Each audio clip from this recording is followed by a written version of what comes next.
Hello, Business 600A students, and happy 4th of July weekend. This is Professor Hassey.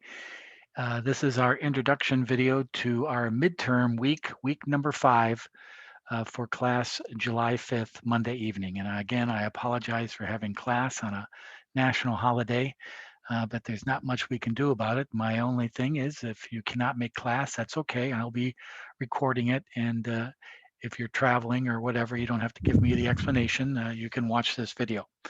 But this class Monday evening is rather important. We're going to be reviewing the assignment that's due this evening, problem 7A.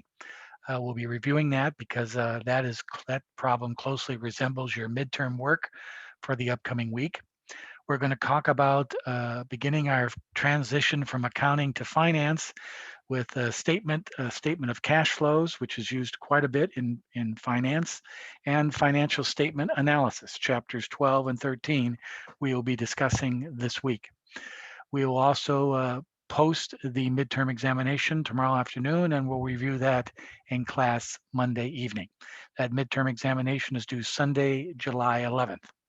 Also, another thing going on this week is your project paper. We have a paper in this class, and that will be posted. Remember, some of you all picked companies earlier in our course, in our semester, companies that you'd like to follow, and we will be having a paper along those lines, and that project paper topic will be posted this Friday, July 9th. That paper is due August 1st, and we'll talk about that and the details behind that in the upcoming couple of weeks. So first, an introduction video to talk about our topic for this week.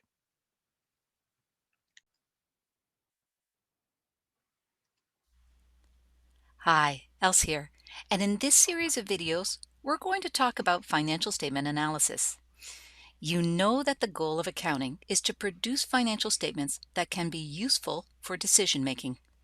Financial statements are used to both understand and evaluate, which means assess or judge the results of business activities.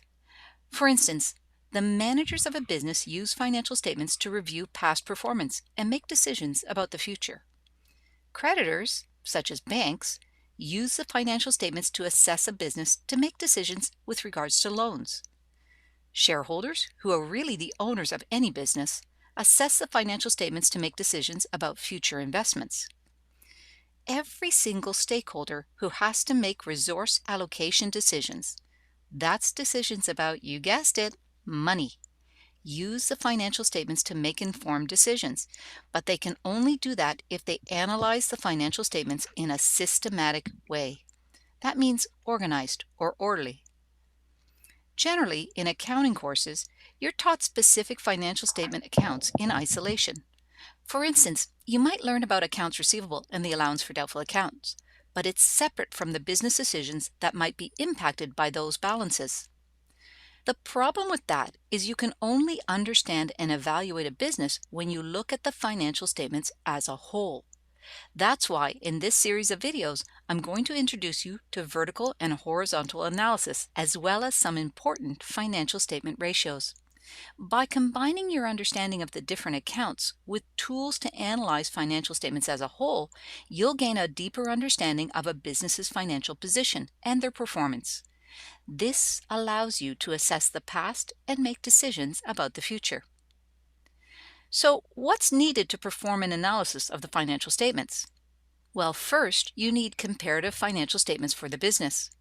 Note that the word comparative means that the business is providing both the current year's statements as well as prior year's statements, sometimes as many as 4 prior years. This will allow stakeholders to compare the financial position and performance over time. So, what are the two main types of analysis you'll complete? One, you can perform horizontal analysis. Horizontal analysis calculates the trend between one year and the next. It allows you to see the important changes that have occurred over time. For instance, comparing inventory balances over time allows a business to see if its inventory levels are increasing, decreasing, or similar to prior years. Knowing that, however, isn't enough. You also need to compare that information to the change in sales over time. This will allow you to determine if inventory levels are appropriate given the change in sales over time. If inventory levels are increasing from one year to the next, but sales have not changed, or worse, they've actually declined, it might indicate that the business is not controlling their inventory purchases. Recall from our coverage of inventory that rising inventory levels have a cost in that the cash invested in inventory won't be available for other things, such as paying down debt. In addition, rising inventory levels may be problematic because technology changes over time, and that may make it difficult to sell existing old inventory. You can also perform vertical analysis. Vertical analysis shows the relationship between different items on the same financial statements. For instance, you might calculate current assets as a percentage of total assets on the balance sheet. This shows the contribution that current assets make to the overall asset position of the business. If you compare this percentage between 2 years, you can then see if the business has increased or decreased their current asset position. Vertical analysis is also called trend analysis because you are comparing different years to see if there is a trend, increasing or decreasing. Vertical analysis is the only analysis that can be performed between two different businesses within the same industry. Even if the businesses are different sizes, the use of percentages will allow you to compare them because it removes the factor of size. When vertical analysis is used to compare two businesses, it's called common size analysis.